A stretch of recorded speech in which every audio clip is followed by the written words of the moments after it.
everyone, this is Yetunde Abaton, and I welcome you all on the Yetunde Abaton TV show.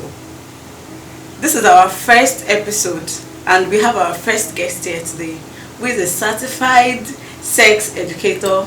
She's here with me. Let her introduce herself. Yeah, thank you for having me on the show.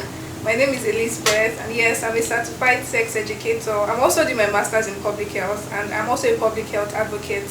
So it's my mission that young Nigerian adults get educated and informed about sex so that they can make healthy choices and, have a better future. Yeah. Thank you for having me on the show. Thanks for coming. Yeah. Good to have you here. Yeah. So we have so many discussions. We had a survey. Okay. There was a survey, and after our survey, we reached a conclusion. Okay. So that was what will bring us to our topic for today. We'll be talking about sex and abortion. Oh, I love sex. I love talking about sex. Yeah, you love sex. You love talking about sex. I love talking about sex. So that's why we want you to.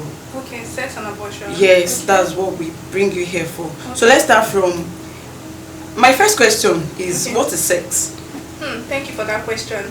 There is no singular definition for sex. Okay. Most people think sex is just when the penis goes inside the vagina. Okay. But as an educator, I tell people that sex is more than just the act of the penis going inside the vagina. Sex is everything that has to do with pleasure from the body. Okay. So it includes kissing, okay. It includes foreplay, okay. It includes nipple stimulation, neck kisses, every oral sex, everything that goes on with the body that brings about pleasure is what we call sex. Okay. So sex is not just penis inside the vagina. So we've expanded the definition of sex to include every act around the body that brings about pleasure. Okay. Do you understand? So that is sex. So that brings us to the next question. Okay. Who should engage in sex? I believe people... Wait. Okay. Should sex be between just a man and a woman? Or a man and an object? Or two, is it just between two individuals, or a man and a woman? That question. Okay, so in this world that we are now, it has expanded. Okay. Ideally, it is between the man and the woman. Okay. But the way the world has gone, we have men and men. Okay. Men. Women and women. Okay. We have men. We have threesome now that it will be a man and two other women, or a woman and two other men. Okay. So me personally, I think that sex should be between people that are consenting, like people that can make informed decisions and know that this is what we are doing, and this thing can lead to pregnancy, it can lead to STI. So we are well informed. We are adults. So I believe sex should be between adults. So now whether it's going to be a woman and a sex toy or a man and a man, that one you don't know about it. You don't know. Yeah, I don't know about that one. Okay, that's good. The next question. Okay. Is sex addictive? Because I've had so many during the survey, we've heard people that said, I'm addicted to sex, I can't do without it, I can't go a day without. Do you get, is it addictive? Well, let's not lie, sex feels good. Okay. And anything that feels good can tendency be of being addictive. It just depends. Some people don't know how to control. Some people use sex as a form of escape. The way some people take alcohol whenever they are just going through something, or some people just smoke. That's the way some people deal with sex. They see sex as a form of to run away from their problems. So that's when it can become addictive. But normal sex feels good. And I said something that feels good, you might want to do it over and over and over and over. But it should not be addictive. It should feel good, but it should be something that you can say no to. That you can control. You can control, I don't want to do it today. I don't want to deal with this person. You get? But when it now becomes a problem, is when the person, we can say, when it becomes addictive, is when it becomes a problem. There were some people, we call them nymphomaniacs. They cannot say no to sex. They will sleep with anything and anybody that comes their way. Anything and anybody that comes their way, that's when it's a problem. But for a healthy human, sex feels good, and you might want to do it over and over. It's a good thing. But yeah, so it should not be addictive. Okay, from there's another thing that we've been hearing while growing up or in our society, that sex can make a woman lose her body shape, like the firmness of the breast or the shape of the vagina. Okay, all of that one is a lie. It's a lie. It's just a way of shaming women for being sexually active. Yes, when you start having sex, your body starts releasing different hormones that has not released before. And all of that, we call some of them growth hormones. So it can contribute to a change. Some women, when they start having sex, I said it feels good.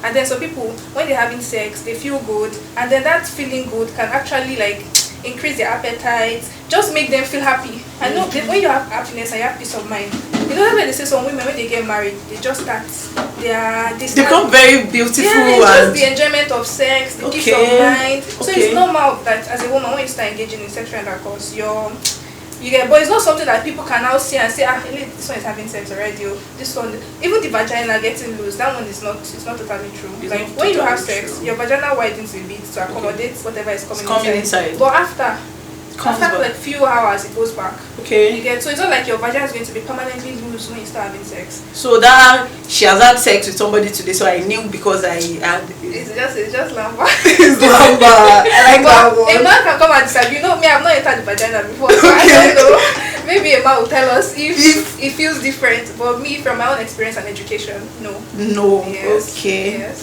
So let's move to sex education. Okay. At what age do you think schools or parents should introduce sex education to their children? That's a very good question. I think as early as possible. But hear me out. I don't mean the sex education where we're talking about oral sex or anal sex. That's not. I mean like age. There's age appropriate sex education. Like as a child, you can start teaching your children to name the parts of the body. Like this is your eyes. This is your nose. This is your breast. This is your I don't know. This is your genital. Like So, you can teach children to name it.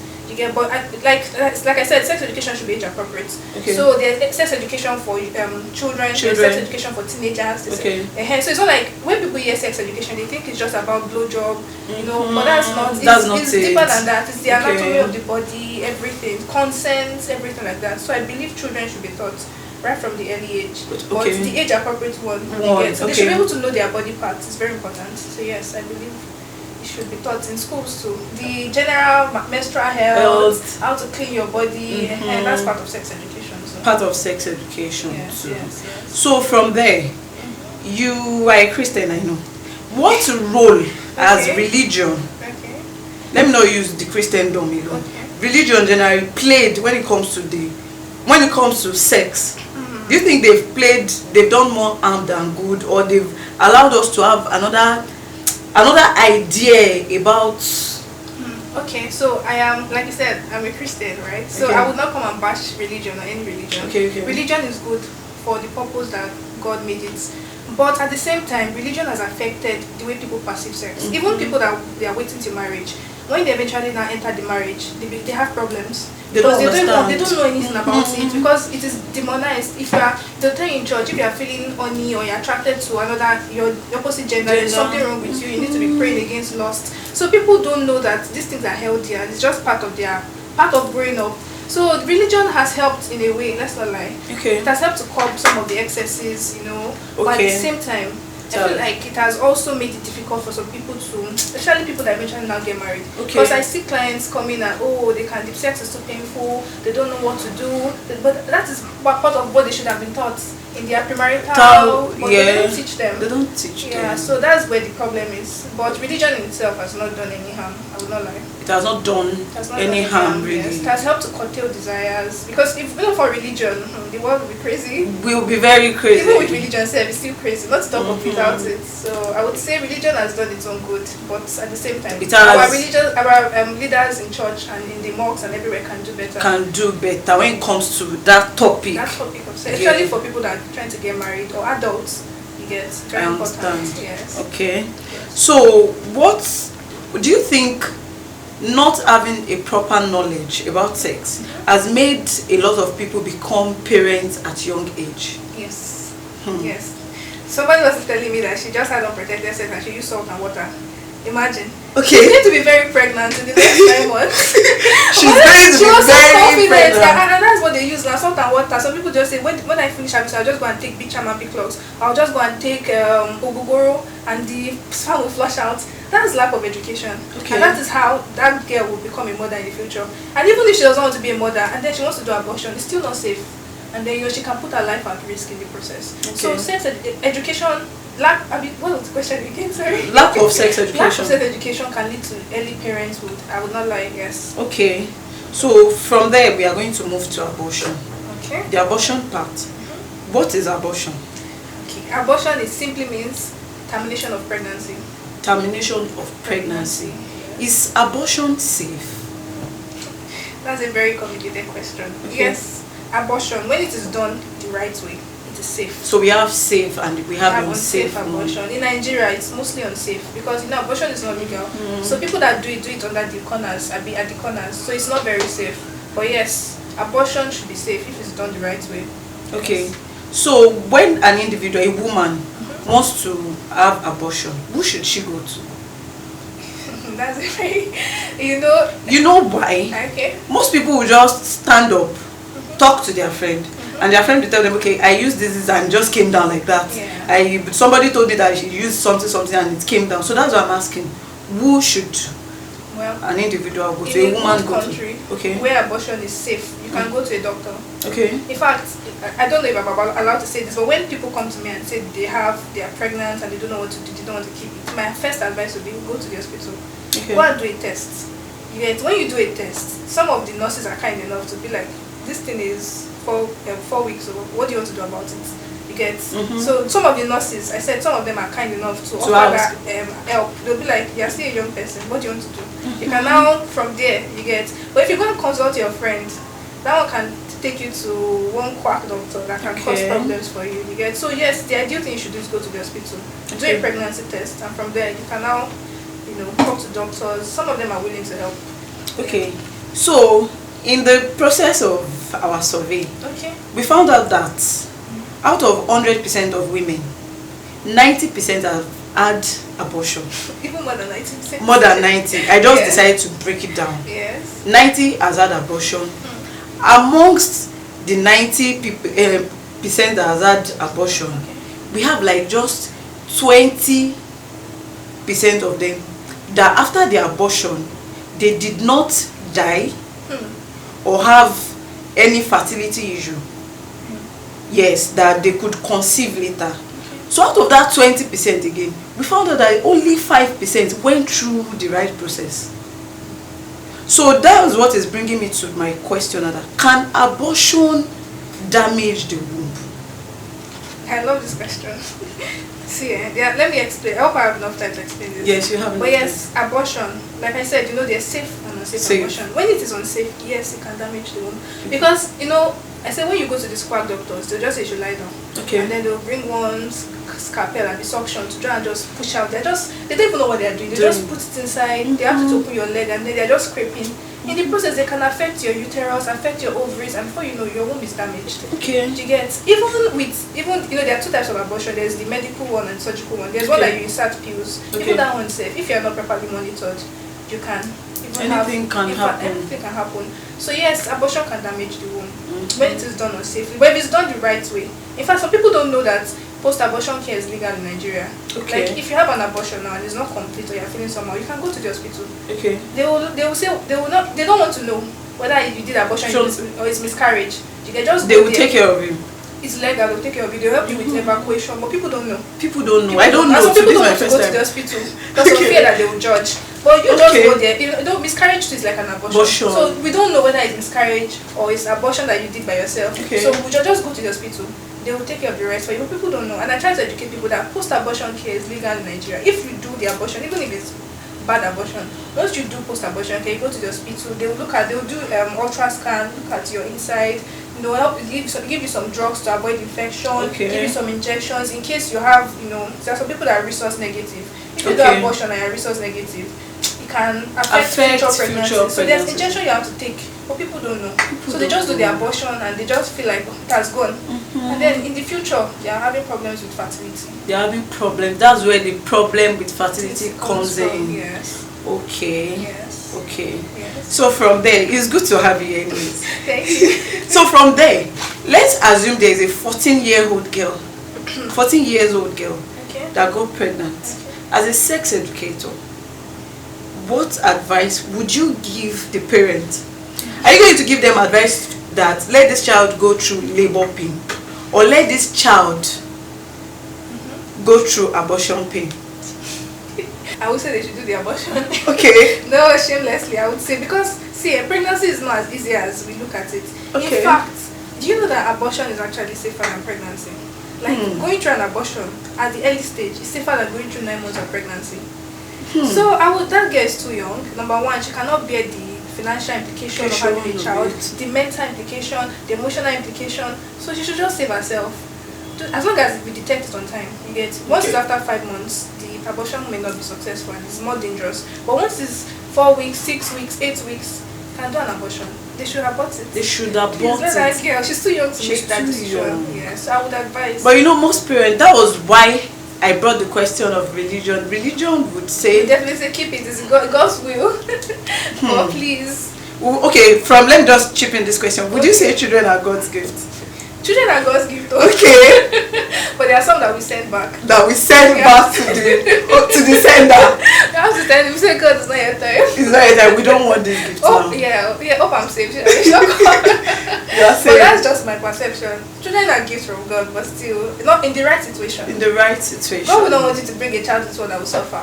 Yes. It's not God's will. So let's send it back as early as we can. As early as we can. Yeah, so we're helping so that children will plenty in heaven. Okay, abortion is self-care method or a contraceptive? It's a self-care method. It's not contraceptive. It is not. It's not. It does not. It's just it terminates pregnancy. It does not prevent. So yes. So what is contraceptive? Let's get there. Contraception is their methods to prevent pregnancy. Okay. So for example, using condoms, you don't want to. Yeah, so that whatever if the guy comes, doesn't enter your vagina. Or there's some people that use pills. Yeah, I'm still coming there. I'm still going to tell you to list. Oh. Yes. Okay. So I'm still coming there. Let me count down. Types of contraceptive. Okay. Many types. Many types. We have condoms, like I mentioned. Okay. We have emergency contraceptives. Those one, post-pill. Immediately you have sex like this, your man comes inside you, I be full out or you're scared, just go and pop the pill.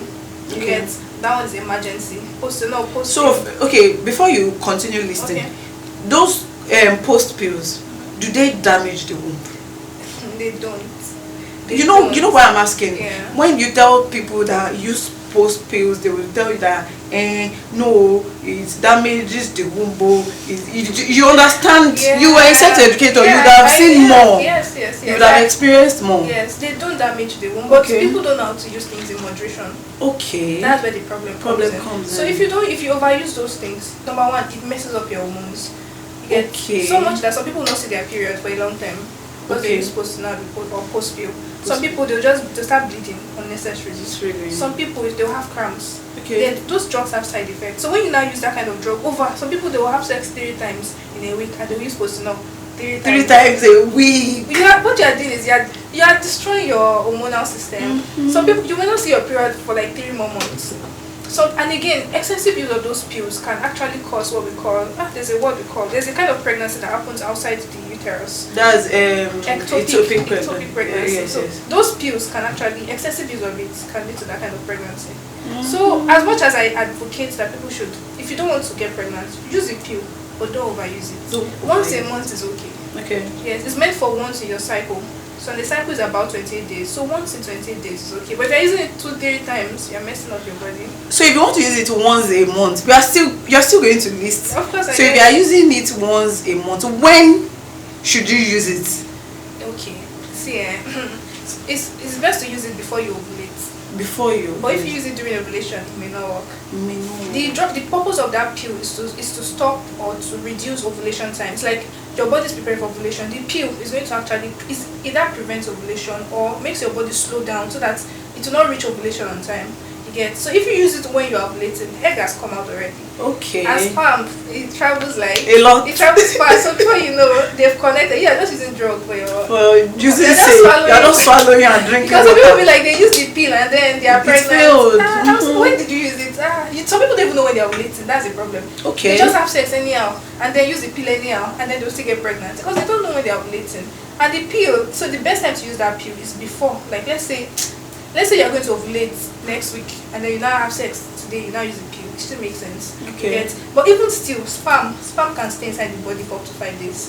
For up to 5 days. Waiting for ovulation. So the sperm will just be hanging around, waiting for it to come out. Yeah, so come out now. Fertility fraud can happen anytime. It can happen though. I understand. So that's why the best time is like before you're ovulating. You know why I mentioned the paternity fraud? Okay. I have you have sex 5 days ago and you did another one 3 days after. So maybe that other one that You get. Yeah, so the thing is complicated. It's not straightforward at all. It's not. Okay, the contraceptive you were listing. Yeah, okay, so I talked about the emergency pill that we just talked about. Condoms. There's another pill that people use every day. We call it the regular contraceptive pill. So example is Levofem. Okay. For example, now that one has 28 pills. Okay. So I recommend that one more than Postinor. That one is more reliable. Just use it every day at the same time. You can have sex anytime. You can have sex. In fact, that pill stops ovulation completely. So you're not going to ovulate at all. But during the period when you're using that pill, no ovulate. So you can have sex morning, afternoon, night. You can come inside, you come on top of you will not get pregnant. Come on your head. Come on your head. Okay. But there's a question. If you are not ovulating, are you going to see your menstrual flow? Yes, you will. But we call it withdrawal bleeding. Okay. So when you use the pill has the Levofem has 28 pills. Okay. So if you use out of the 28, you use 21 of it. When you use those 21 pills are the active pills.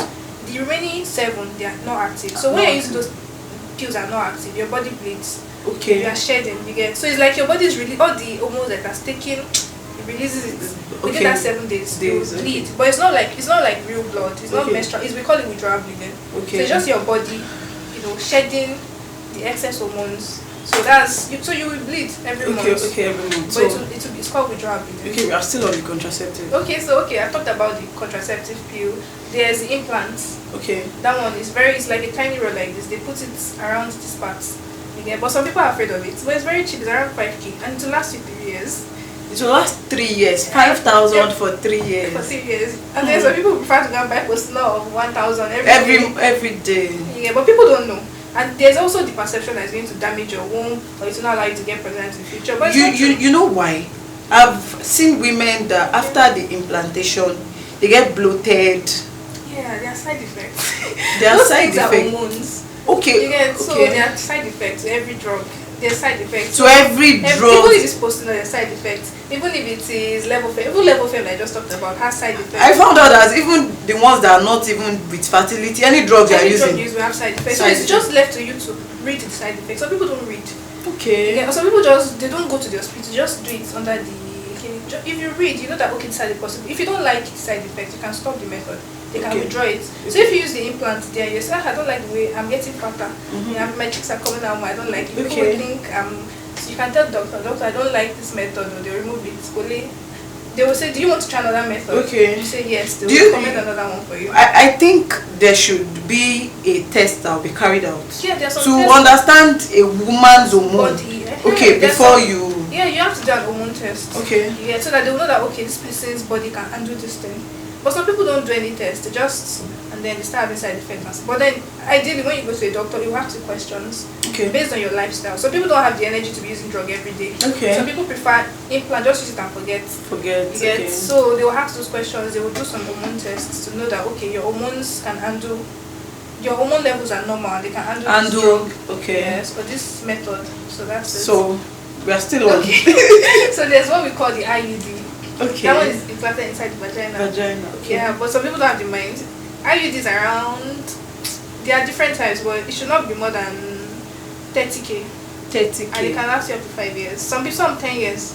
There are different types. There are 2 eye types. There's the hormonal and the non-hormonal IUD. Okay. So the I think the hormonal IUD is for 5 years, and the non-hormonal is for like up to 10 years. Okay. Yeah, that's it. But then the problem with IUD, some people still get pregnant. Some people still get pregnant. And that pregnancy is a very dangerous kind of pregnancy. Okay. But then it's very rare. It's very rare. But I've had stories of women that get pregnant even with the IUD. So there's no method that is 100% safe. So let me pick it from that IUD. They get pregnant. So when a woman gets pregnant, you said that pregnancy is not safe. It's not very safe. What advice will you give that kind of woman? Me, I don't have to keep it though. It's a miracle from God. So now you're not advising abortion. No, imagine you use it. You said you know that you want to be having sex, but you don't want to get pregnant. Okay. You don't want to do IUD. Then you don't get pregnant. It's the will of God now. It's the will of God. So you're not going to advise abortion I'm here. I'm joking though. But that kind of pregnancy, I don't know. It's like a miracle. It's like you are trying. Your body is working against pregnancy, and then the pregnancy still came. What if it's the only child that you're going to have? Okay, you're not bringing down those I have names. some sentiments too. So Okay. if you have the money, Okay. fine. But if you don't, you can still abort it. But that kind of pregnancy, they have to closely monitor it. Closely monitor it. Yes. Okay. But it happens. Okay. It happens. I've had stories like that. Before we continue the listing of the contraceptives, do you think abortion, I'm going back to abortion, No problem. should be legal? Is it legal? Wait, let's start from, is it legal in this country? It is not. It's not. And do you think it should be legal? Yes, it should. It should. It should. Honestly, to save a lot of complications. Okay. Imagine if you know that if I get pregnant now, if I go to the hospital and this is a doctor that is certified and that knows this, that will do it, of course you have peace of mind. Yes. And then you know that you will not have complications. They will monitor you, you'll be there, they'll give you drugs, they'll help you through the process. But if it's not safe, that's why all these quack doctors, and some doctors even scam you on top of it. Pill of 10k, they'll ask you to bring 30k. Because they know you don't have a choice. You don't have choice. And you cannot get the pill without their help. You get, so I believe abortion should be safe. So the pills are not sold over the counter? They are not sold. They are sold in the pharmacy, but you have to come with a doctor's prescription. Doctor's prescription. Yes. Okay. And then they hike the price too, because they know people are desperate. They know So that it should be cheap. The drug is not more than 5k to 10k, but they'll sell it for you 30k. 30k. Because they know you're desperate. Desperate. And you don't have any other choice. So yeah, abortion should be legal, please. Please, and government. Government should. But then they should still monitor it because people will abuse it. Yes. Imagine you know that you can get pregnant 10 times and they will abort it for you. 10 times. So, but then there should be regulations to monitor it. Maybe after 5 months, no. Okay. Because it's not safe anymore. Okay. What were you looking at? Your pregnancy after 5 months? 5 months. Some people say they did not know. Yeah, that's why I say people should pay attention to their bodies. To their bodies. If you know that you're having unprotected sex, we're doing pregnancy tests often. Every month. People that are bleeding and they say they are bleeding, it's not going to be like the normal bleeding, the normal period bleeding, but they don't pay attention. So they don't know that this bleeding is it's different from the normal period bleeding. So people should pay attention and do regular. If you know that you are doing what they you buy pregnancy test strips, 100 naira. Buy it in your wardrobe. Okay. Anytime you know that, okay, go and do it. So that way you'll be on the safer side. You'll not go and see that you're already 4 months pregnant, you do not know. Because they will not hear story, will not abort it for you. They will not abort it for you once it is fine. It's not safe. It's not safe anymore. And again, that thing it's almost a baby already. Okay. So it's like at that point, anything can happen. Yeah. Even people that support abortion, they would like, not. You know what were you looking to that point? To that point. Your body would have told you, giving you signs, but you didn't pay attention. You didn't pay attention to it. So we are still on the contraceptives. I've talked about the IUD, the implants. There are different methods. Okay. There's injection. Okay. That one is for every 3 months. Okay. There's we call it Depo-Provera. So they insert the injection, and for 3 months you are good. You're good. You're 12 safe. weeks. But the problem is once that 3 months ends, you must go and collect another injection. Because if you don't, you now have sex the next day. What are you doing? Okay. Those things leave the body in time. Okay. Because they are short methods. 3 months is not enough. Unlike the IUD that is like 5 years, or the implant that is like 3-5 years, that one your body will take time before you can get pregnant. But something that is just for 3 months, immediately if that 3 months finish, they will tell you come and collect another one, or else you get pregnant. Yes, you can. That's when some women will say they were doing the okay, I've heard. Okay. There's this case that I heard one time. The woman said she did that she used a contraceptive for a year. That I think it was just a year, maybe 2 years thing. Okay. Then when she wanted to get pregnant, she did not get pregnant until after 2 years. Yes, bodies are different. Okay. And you've had that story different. I've had stories of women that they used the implant and the next time they had sex, they got pregnant. So bodies are different. Okay. So women will use that injection or that contraceptive method, and immediately they just stop it. Just get pregnant. Some women, they will not get pregnant until years later. So let's hang it on there. We'll be back. We are going on a short break, and we will be back.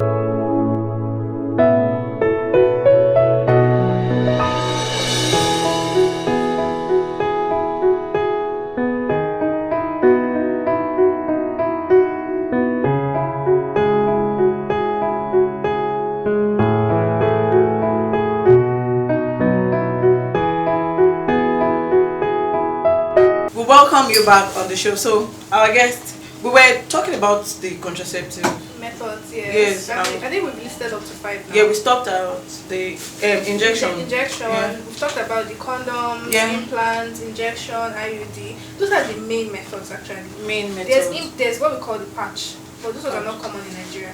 That one you attach it to your skin. Okay. There's diaphragm. Okay. That one you put it, it's like a menstrual cup, so you put inside like to block, but they're not very common methods. This part of the those world. ones are not common in Nigeria. Okay. You get, but there's also vasectomy.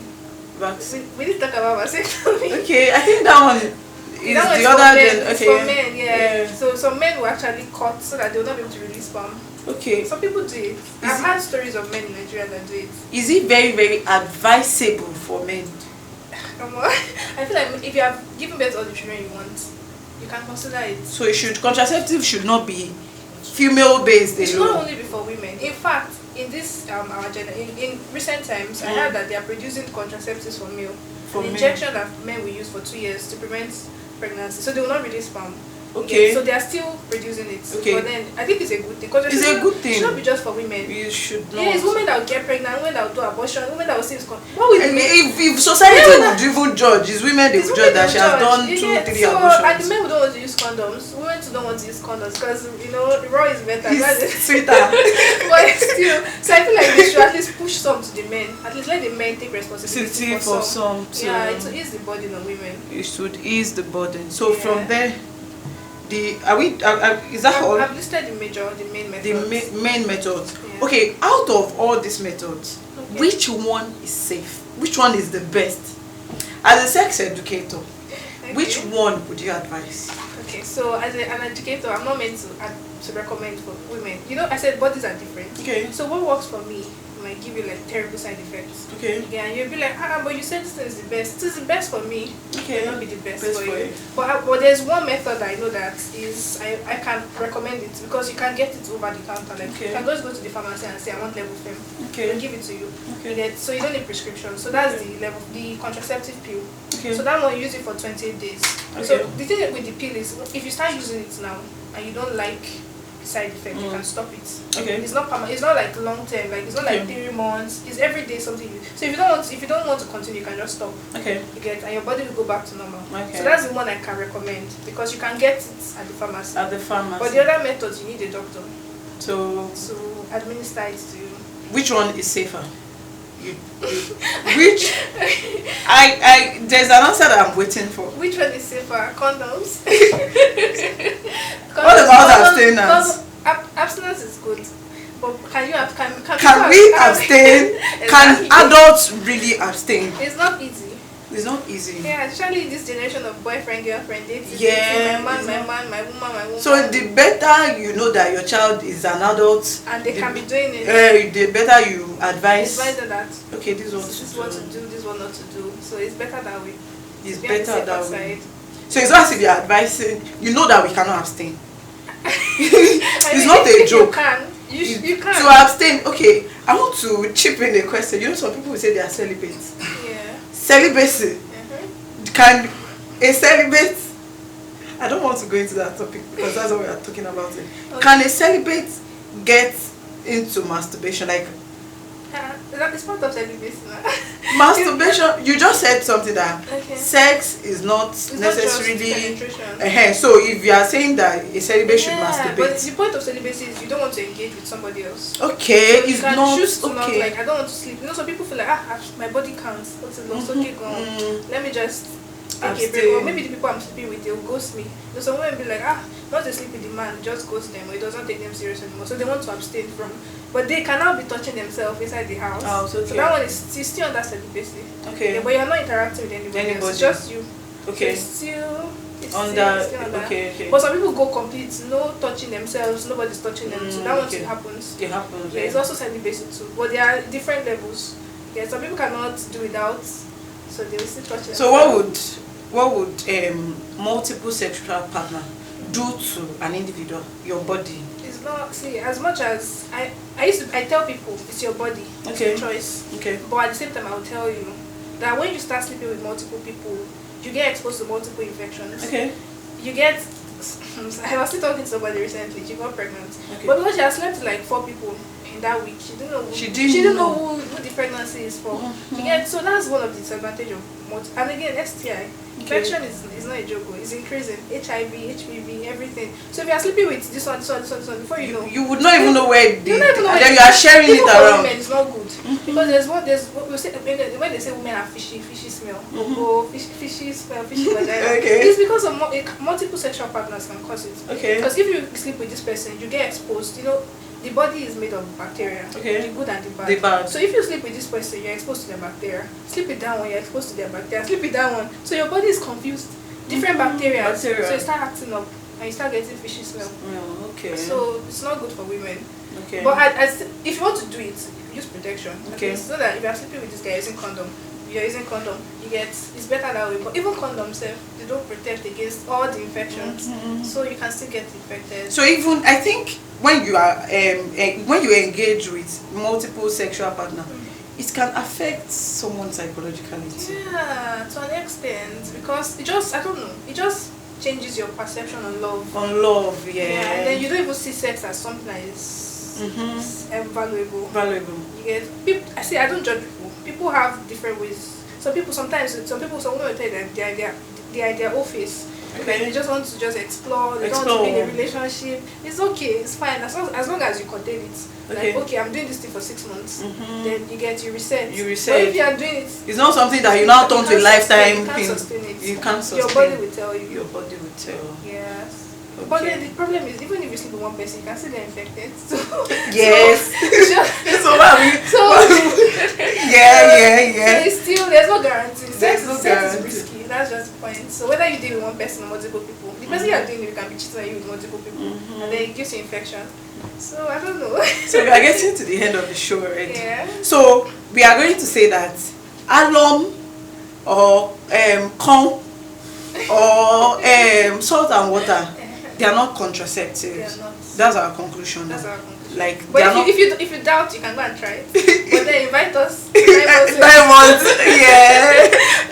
Later. Bisham ampiclos is not a contraceptive. It's not a contraceptive. Lime is not. People use a lot of things. Alcohol, no, it's not. Do you know that some people will go as far as timbati low, mutofin deworming, that deworming pills? They will tell you that it's an it will flush it. But it's not coming out of the vagina. It's not coming out of the other. Okay. So it's not. And those things when you use them, the excessive use of them can actually damage your body system. It can cause problems. A lot of problems in the future. Yeah. So I think we have gotten to the end of the show, and I hope that everybody at home, everybody watching the show, has gained one thing or the other from our guests. Yeah. We can see that she understands this topic. She knows she knows this. I'm still learning, though. This is the end of the show, and we hope that you look forward to us bringing you more informative content, educative and entertaining content on this show. We hope that you understand that we are bringing you new ideas. We did not just come up with most of our ideas. There's a survey, and when we got to conclusion, we found out that so many women has gone through so many things that has damaged their body system, that has cost them a lot in the future, or that would cost them a lot in the future. That's why we came up with this, and look forward to more interesting and informative content on this show. Bye.